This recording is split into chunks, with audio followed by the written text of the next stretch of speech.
नमस्कार दोस्तों, स्वागत है आपका अपने चैनल ओनली एजुकेशन में।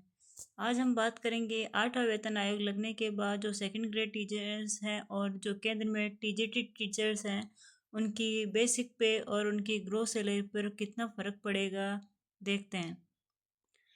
8वां वेतन आयोग लगने से पर जो वर्तमान में जो हमारे राजस्थान में जो शिक्षक सेकंड ग्रेड टीचर्स हैं, उनकी ग्रेड पे 4200 है और उनका जो लेवल है वो 11 है। तो अगर उनकी बेसिक अभी वर्तमान में 37,800 है, तो उनकी जो अभी जो ग्रोस बन रही है वो होती है 61,600। इसी प्रकार जो टीजीटी टीचर्स है जो केंद्र में हैं, जो एक तरह से सेकंड ग्रेड टीचर ही होते हैं, हालांकि उनकी और अपनी ग्रेड पे में थोड़ा अंतर है। उनकी 46 है और अपने राजस्थान में 42 है। उनकी जो लेवल चलता है वहाँ लेवल 7 है। और अभी उनका अगर बेसिक पे 44,900 है, तो उनकी जो वर्तमान में जो ग्रोस बन रही है वो है 73,200।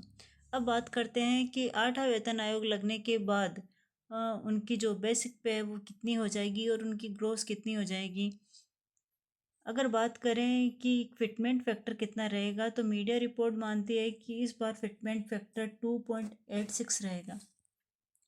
अगर 2.86 के हिसाब से देखा जाए तो जो राजस्थान के जो सेकंड ग्रेड टीचर्स हैं, उनकी जो बेसिक है वो बनेगी 1,08,000 और इस आधार पर उनकी जो ग्रोस है वो बनेगी 1,14,500 और इसमें जो अपना HR है वो 6% रहेगा।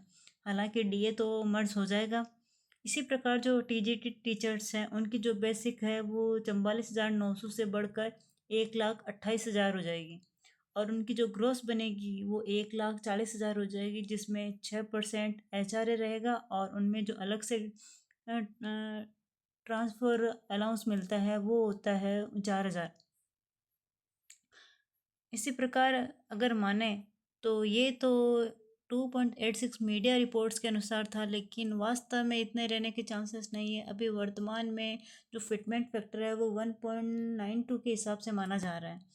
तो अगर इस आधार पे देखें तो उनकी जो सेकंड ग्रेड टीचर्स या TG टीचर्स हैं, उनकी जो बेसिक और ग्रोस क्या होती है।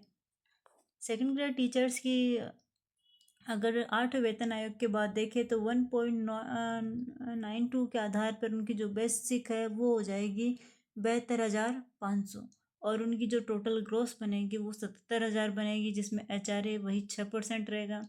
ऐसे ही बात करें जो TGT टीचर्स हैं, उनकी जो बेसिक है वो 44,900 से बढ़कर हो जाएगी 46,200 और इस आधार पर उनकी जो ग्रोस है वो होगी 95,000 और जो HR है वो 6% रहेगा और जो उनका जो TA है वो 4,000 रहेगा। तो इस प्रकार दोस्तों देखो कि उनकी जो बेसिक है वो कितनी ज़्यादा बढ़ रही है 8वां वेतन आयोग लगने के बाद और उनकी ग्रोथ भी बहुत ज़्यादा बढ़ रही है।